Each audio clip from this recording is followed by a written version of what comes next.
नमस्कार, मेरा नाम है शुभम गुप्ता और आप देखना शुरू कर चुके हैं वीके न्यूज़। पश्चिम बंगाल की राजनीति में एक बार फिर वही पुरानी कहानी दोहराई जा रही है।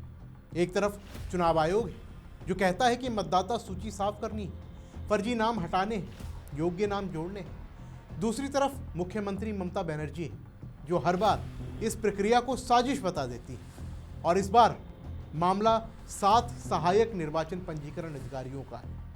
चुनाव आयोग ने 15 फरवरी को इन्हें निलंबित किया था। आरोप थे कि स्पेशल इंटेंसिव रिवीजन यानी एसआईआर में गंभीर कदाचार, कर्तव्य की उपेक्षा, वैधानिक शक्तियों का दुरुपयोग किया जा रहा है। आयोग ने राज्य सरकार को विभागीय जांच भी शुरू करने को कहा था, लेकिन ममता बनर्जी ने क्या किया? इन्हें चुनावी काम से हटाकर दूसरे प्रशासनिक पदों पर भेज दिया। निलंबन की भावना का पालन नहीं हुआ। आयोग ने कहा कि यह निलंबन नहीं, सिर्फ ट्रांसफर है। विभागीय जांच कैसे होगी? आयोग स्थिति पर नजर रख रहा है और जल्द रिपोर्ट मांगेगा। ये सुनकर लगता है कि बात सिर्फ निलंबन की नहीं है, बात उस राजनीतिक खेल की है जो हर चुनाव से पहले शुरू हो जाता है। मतदाता सूची की सफाई को साजिश बता दो।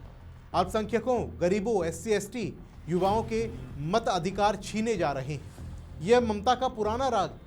लेकिन सवाल यह है कि क्या मतदाता सूची में फर्जी नाम रखना मताधिकार है या नाम हटाना साजिश है? सोचिए कि SIR का उद्देश्य क्या है? अयोग्य नाम हटाना, योग्य नाम जोड़ना। 2026 के विधानसभा चुनाव से पहले यह सफाई जरूरी है। आयोग ने संकेत दिए हैं कि पश्चिम बंगाल, असम, तमिलनाडु, केरल, पुडुचेरी में चुनाव अप्रैल-मई में हो सकते हैं। मॉडल कोड ऑफ कंडक्ट लागू होते ही राज्य सरकार का प्रशासनिक नियंत्रण आयोग के अधीन आ जाएगा। जांच में देरी या टालमटोल नहीं चलेगा। अगर सरकार सहयोग नहीं करती तो बड़ा झटका लगेगा। आयोग सख्त कदम उठा सकता है। लेकिन अब आप ममता बनर्जी का रुख देखिए। हर बार जब मतदाता सूची साफ करने की बात आती है तो यही नारा कि अल्पसंख्यकों का मताधिकार छीना जा रहा है वो देती रहती है। लेकिन क्या ये सच है? क्या चुनावी राजनीति का ये हिस्सा है? क्योंकि जब आयोग फर्जी नाम हटाता है तो कुछ नेता परेशान हो जाते हैं। क्यों? क्योंकि फर्जी वोटर उनकी ताकत है। ममता की ये पुरानी कहानी है। हर बार चुनाव से पहले यही शोर मचाती है वो। लेकिन जनता अब समझ रही है, जनता जानती है कि फर्जी नाम हटाना लोकतंत्र के लिए मजबूती है। ये विवाद सिर्फ 7 अधिकारियों का नहीं है, ये उस लड़ाई का हिस्सा है जो मतदाता सूची की सफाई को लेकर चल रहा है। ममता बनर्जी कहती है कि ये साजिश है, लेकिन आयोग कहता है कि कदाचार हुआ है, जांच होगी, निलंबन सही तरीके से लागू नहीं हुआ। एक तरफ ममता बनर्जी का आरोप कि अल्पसंख्यकों, गरीबों का अधिकार छीना जा रहा है, दूसरी तरफ आयोग का रुख कि कदाचार की जांच जरूरी है। और बीच में फंसी है मतदाता सूची और उसमें फंसे हैं वो नाम जो फर्जी हैं या फिर वैलिड हैं। लेकिन सवाल वही है कि क्या सफाई साजिश है या लोकतंत्र की ज़रूरत?